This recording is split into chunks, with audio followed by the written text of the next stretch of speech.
So normal anatomy of the spine and the spinal cord is that this whole block here is a vertebrae, okay? We have like the body of the vertebrae down here and then the head. Some of them, they have like a little kind of fin that comes off of it. But you see there's a dark tunnel that runs through there? That's where the spinal cord itself is. So we can't see the spinal cord without like an MRI, okay? But what we can see is bone.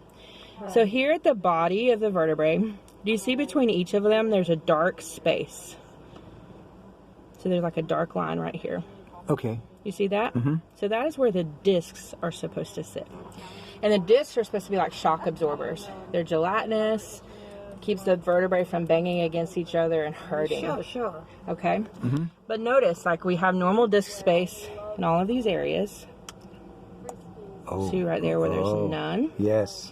We've got another area here where we have a disc space. Admittedly, it does look more like smaller than its counterparts. But you see right here, no disc space there. We got another good one there, and then we start to have normal. Okay. So these two specific areas, either they are completely collapsed, or I worry that he may actually have some type of anomaly when those vertebrae were forming that they never split. So the trouble is we don't know, is there a disc that accompanies a space there, or was there never a disc and now we have like significant arthritis? Because each of these parts between vertebrae is its own joint.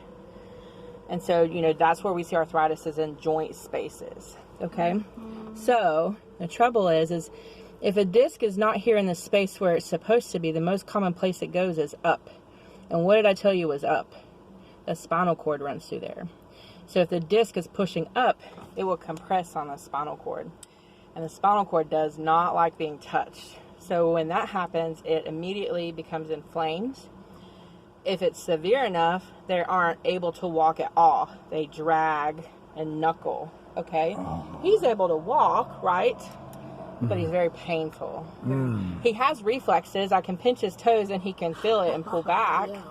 But he doesn't want to move, probably because there's pain, okay? The other thing to look at is we want nice, sharp margins underneath these body of vertebrae, okay? See there's like some cloudiness there? So it should just be sharp and sharp between those two. But there's a little bit of new bone growth there. That's arthritis. And that's where the pelvis meets up with the spinal cord. Okay, so we have arthritis there. We have it developing right here as well. So there's a couple areas there where we have obvious arthritis. But I think the more problematic issue is those obliterated disc spaces, okay? So that's when in humans they talk about bulging discs, collapsed disc space.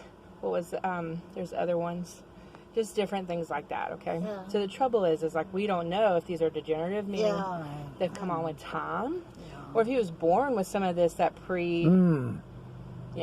that kind of preempted him to have this, and just with time